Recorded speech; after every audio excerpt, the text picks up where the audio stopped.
Hello दोस्तों, जय श्री राम, जय गौ माता की। आज मैं आया हूँ अपने गांव। एक सिटी का माहौल था। आज मैं आपको दिखाऊंगा अपने गांव का माहौल। गांव में चाहे रुपया पैसा नहीं है मगर सुकून बहुत है।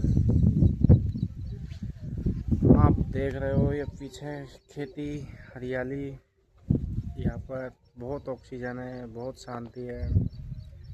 और आप इधर देख पा रहे हो,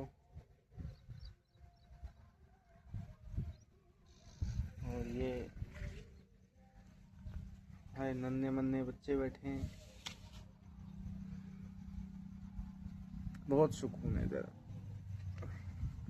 सिटी में पैसा है मगर सुकून नहीं, शांति गांव में ही है। जय श्री राम।